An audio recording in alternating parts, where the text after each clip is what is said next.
Okay hello Messi welcome back to my channel. तो देखिए ना, आज का हमारा जो वीडियो लेक्चर रहने वाला है, इस पे हम अगेन हमारी ऑर्गेनिक केमिस्ट्री की एक नेक्स्ट यूनिट को स्टार्ट करने जा रहे हैं, which is protecting group. Okay, तो देखो पहले ही बता देती हूँ, बहुत आसान सी यूनिट है। आपने जिस चीजों को समझना है, आप बाकी सारी चीजें खुद से भी कर सकते हैं।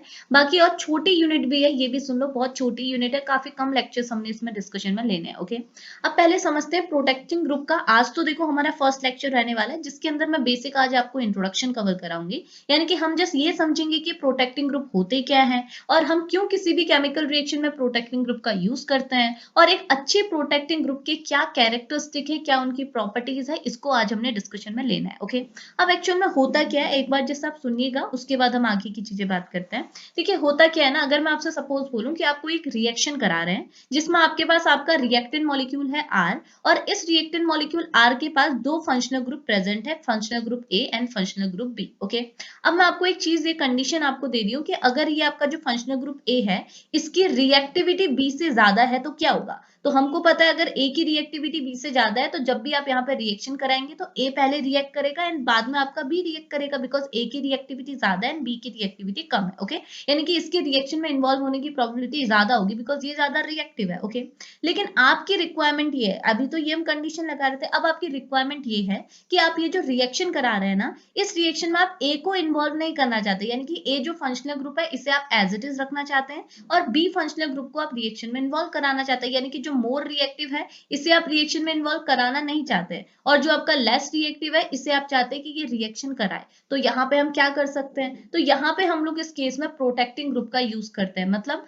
यहाँ पे हम लोग क्या करते हैं, हमारे जो ज्यादा रिएक्टिव फंक्शनल ग्रुप है ना, इसे प्रोटेक्ट कर देते हैं, या फिर आप बोल सकते हो इसे हाइड कर देते हैं, इसे कवर कर देते हैं। तो होगा कि अगर मैं बोलूं कि हमारा जो ए है, जो ज्यादा रिएक्टिव फंक्शनल ग्रुप है, इसे मैं रिएक्शन में इन्वॉल्व नहीं करना चाहती हूँ, तो मुझे इसे ढकना पड़ेगा, इसे प्रोटेक्ट करना पड़ेगा, इसे छुपाना पड़ेगा।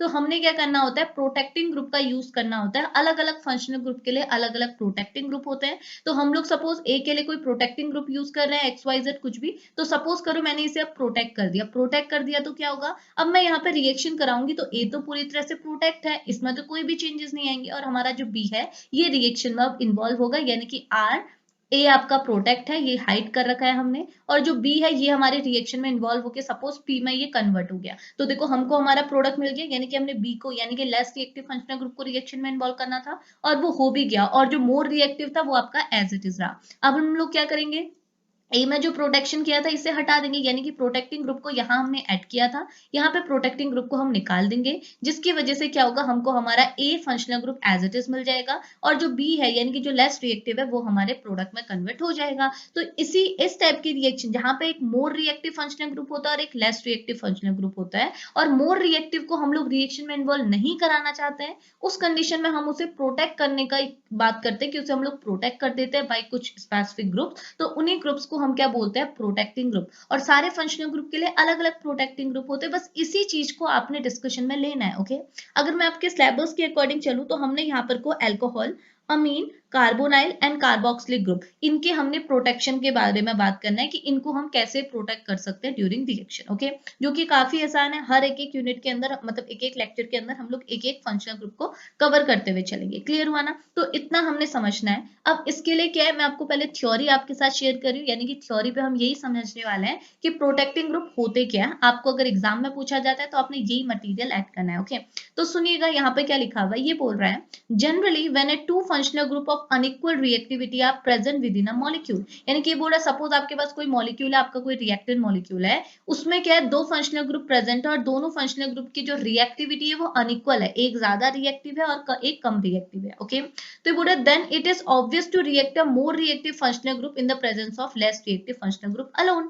तो ये बोल रहा, तो ये ऑब्वियस सी बात है कि जो ज्यादा रिएक्टिव फंक्शनल ग्रुप है वो ज्यादा जल्दी रिएक्ट करेगा, या फिर वो पहले रिएक्ट करेगा compare to less reactive functional group. Okay, और ये बोल रहे it is impossible to react a less reactive functional group selectively, और ये हमारे लिए इम्पॉसिबल है कि आप बोले कि नहीं लेस रिएक्टिव फंक्शनल ग्रुप पहले रिएक्ट करेगा और मोर वाला बाद में करेगा, बिकॉज ये तो ऑब्वियस सी बात है, जो ज्यादा रिएक्टिव होगा वो रिएक्शन में इन्वॉल्व होगा। तो ये बोल रहे हैं ये चीज इम्पॉसिबल है कि आप ए को छोड़ दें, यानी कि मोर रिएक्टिव फंक्शनल ग्रुप को छोड़ के लेस रिएक्टिव फंक्शनल ग्रुप को सेलेक्टिवली रिएक्शन में इन्वॉल्व करें, ये पॉसिबल ही नहीं है। ओके, लेकिन ये पॉसिबल तब होता है जब यहाँ पे हम कुछ स्पेसिफिक प्रोटेक्शन ग्रुप का यूज करते हैं। तो वही लिखा है, बट इट कैन बी, ये कहना है ठीक है, it can be possible by using a protection group. तो ये पॉसिबल कराने के लिए हम लोग क्या करते हैं, प्रोटेक्शन ग्रुप का यूज करते हैं। और प्रोटेक्शन ग्रुप की डेफिनेशन यहाँ लिखी हुई है, ये बोला protection group are the group which make it possible to react a less reactive functional group in the presence of more reactive functional group are called as a protecting group। तो protecting group क्या होता है, protecting group आपके वो groups होते हैं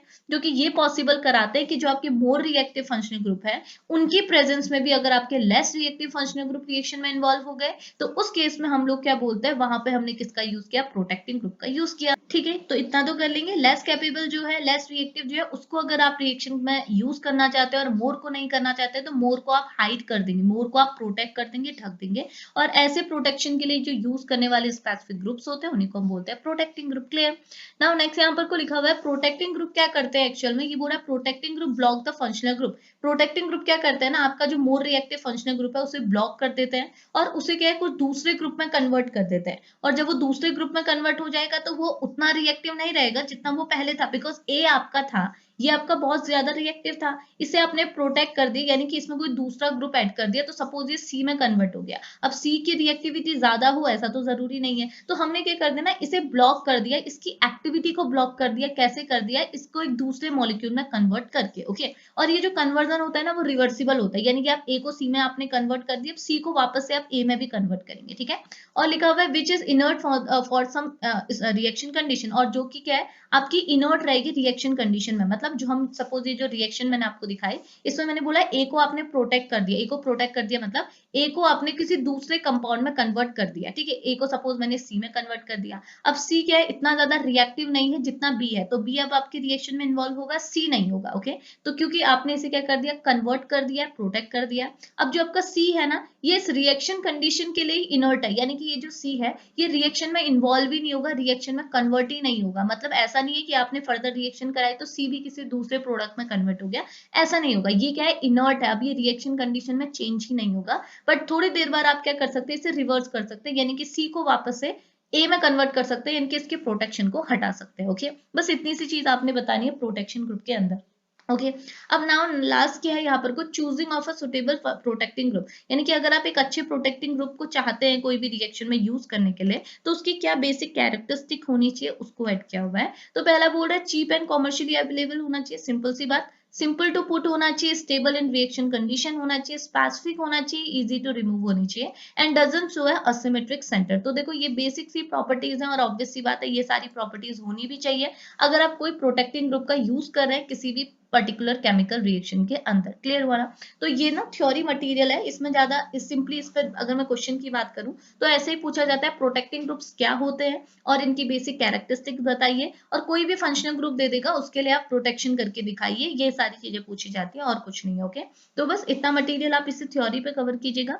next lecture पे हम लोग अल्कोहल के प्रोटेक्शन की बात करेंगे विद एग्जांपल्स। ओके, तो अब इस लेक्चर को यहीं पे फिनिश करते हैं, मिलेंगे नेक्स्ट लेक्चर पे, तब तक के लिए बाय बाय।